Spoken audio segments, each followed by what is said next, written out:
NZD, the Kiwi, guys, is on the front foot this morning. Couple of things at play here, lifting NZD. Both of them actually domestic factors in New Zealand. So, first thing, yesterday or last night, the Prime Minister of New Zealand, Arden, she unveiled this basically plan to reopen the economy or begin reopening the economy, and that's going to start in 1 week. So there's going to be stuff like certain businesses allowed to restart production, like in the manufacturing sector, certain shops allowed to reopen, schools even voluntarily, if you want to send your kids back to school, you will be able to. Steps back in the right direction to returning to normal for the economy, basically.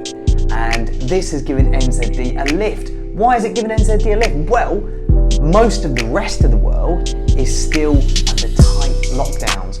In Europe, we have seen some slight easing of lockdown measures, but nothing nearly as comprehensive as what we're about to see in New Zealand.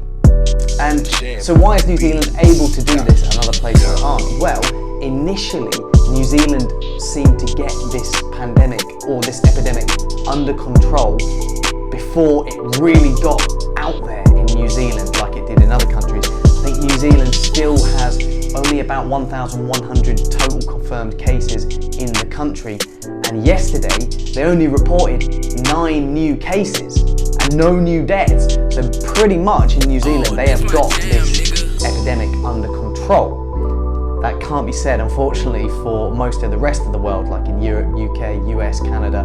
We're going to be in lockdowns probably a lot longer. So why is this good for NZD? Well, basically it means that if they can reopen their economy should do better comparative to ours.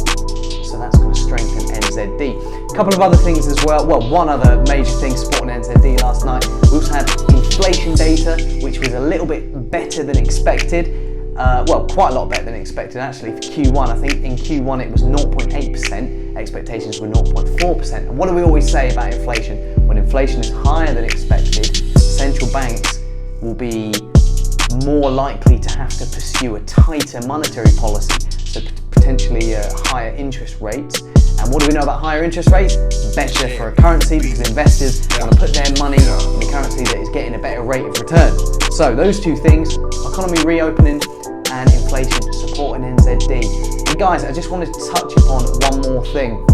In the next couple of weeks in FX markets, we might see a trend gain some traction. So this morning we saw NZD boosted on reports that the economy is going to reopen sooner, and on the other side of things, we saw GDP hit on reports that Johnson is sort of reluctant to reopen the economy because he's scared of a second wave.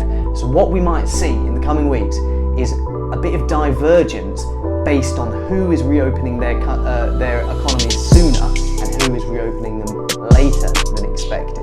And that is probably going to have an effect on FX markets.